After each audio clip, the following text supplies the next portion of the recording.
My name is Brigitte, and I'm the COO of the Inspection Boys. I am also a licensed home inspector. That's right. I may be heavily involved in the business, but I do inspections as well. I'm also a licensed mold assessor, asbestos inspector, real estate instructor for the state of New York, and a New York State home inspector instructor as well. That's a hard one. The reason why I say that's a hard one is we've dealt with some really crazy sellers and buyers before. But I think the craziest is going to be, I was in a crawl space with one of our inspectors named Jordan, and we're going in there and it's a dirt crawl space. I mean, technically we probably could have gotten away with not even going inside, but I was just like, whenever you're the manager and you're the owner and you're at a property, you have to show them that you're willing to get down and dirty more than everybody else, right? So I get my Tyvek suit on and I go into this dirt crawl space and I start crawling around. There's cobwebs everywhere. Like, I don't think this crawl space has probably been entered since the day the house was built, right? I'm crawling around, Jordan's behind me, and we're crawling, we're taking pictures, I'm noting the defects, and like we literally just took pictures, not even write our report in the crawl space. And so thing you gotta know is, as a home inspector, if you're gonna go into a crawl space, you better make sure you get to all four corners of that crawl space, right? So I'm getting to corner one and I see the main sewage line coming up. So I'm crawling, and like literally it's not even all fours, like you're on your elbows and on your knees crawling, right? And I get to the first corner, and all of a sudden I see like flies everywhere, and you couldn't see this, with all truth, you cannot see this part of the crawl space from the entrance. So had I saw this, I would have never went in. And I get over there, and all of a sudden I see all this sewage is dropping down. Like the main sewage line it was broken. So it had to actually collapse. And you see that the pipe where it was supposed to be connected to is on the floor, and the sewage line that's still connected to the house is right there. And at that same moment, you just hear the bathroom flush, and then, yeah. So I got out of that crawl space really quick after that. So that was a kind of dirty experience, I guess. I really feel like we do that each and every time. Our job, I don't want to even say job, because our job as inspectors, if you talk to other home inspectors in different areas, they're not going to feel the same way that I feel. They're going to have a different idea of what's going above and beyond the call of duty. And I may do something that other people may not. What makes us a little bit different than everybody else is our job, as if you're going to be part of the Inspection Boys, we have to go above and beyond for you, right? That is, if you're going to be called that, there is no doing the bare minimum.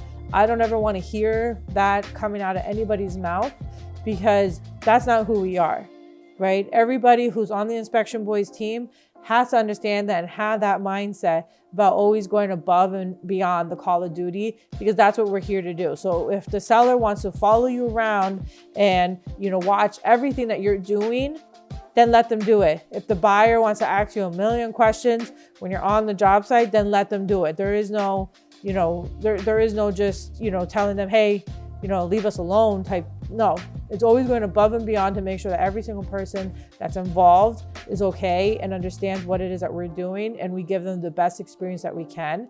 And if all else fails and somebody's not happy with that, we know that we can go to bed at night and know that we did everything we needed to do.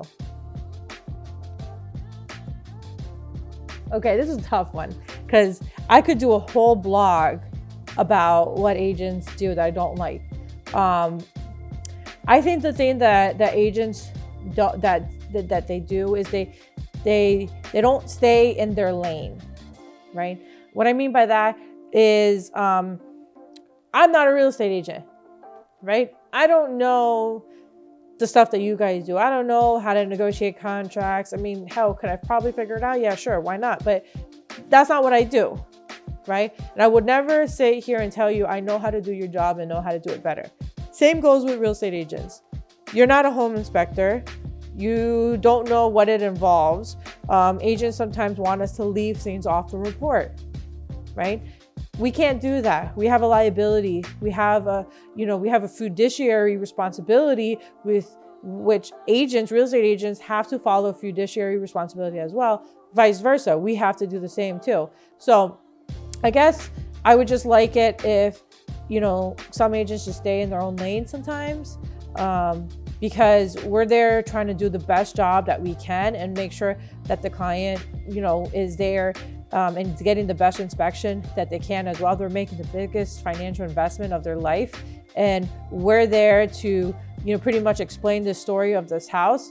So when agents say, no, that big horizontal, foundation crack that's, huge is not a big deal. Like, just leave that to us. And also another thing is when agents get involved in that side, they're actually taking on the liability now on their end too. So now they can be held liable too. So that's the thing that bothers me. I hate crawl spaces. I hate them with a passion. If I don't ever have to see another crawl space again, I would die happy. So because of the the amount of old houses in New York that we have, I would say ungrounded outlets and ungrounded electrical in homes in general, which means any type of cloth wiring or two-prong outlets or things like that. I would say I see that, more times than none, just because New York is such an old state. So make sure that we have room to access everything. We have a lot of times where we can't access electrical panels or attics or HVAC systems or all types of other things, like anywhere that we need to get access to. Really important that we have the access so that we don't have to come back and inconvenience you and also inconvenience the buyer financially, because we also have to charge for a revisit too. And it makes the whole process even longer. And imagine if you were buying a house, you would want to make sure the inspector takes a look at all the needed needed items in the house and not to have to miss anything. So just be considerate like that. Helping everybody. I love educating people. I love putting the story together of the house and then putting this report together. The report, I like to view the report as a form of art piece, right? Inspectors really spend a lot of time putting together these reports, and I love putting it together and putting the story together, and also just trying to help everybody involved as much as we can. It's a good question. So that changes upon the house. Every house is telling its own story. So some houses are going to have bigger issues and other houses aren't going to have as big of issues. It also depends on, how many defects are happening with that house, right? If the house is a really old house, needs a lot of work, we're going to put the most costly items in the summary. And then a lot of the not so expensive items or not as big of a deal items in the rest of the report. So you're still getting the same inspection, nothing changes, just what's in the summary is what's really going to change. My daughter, Liliana.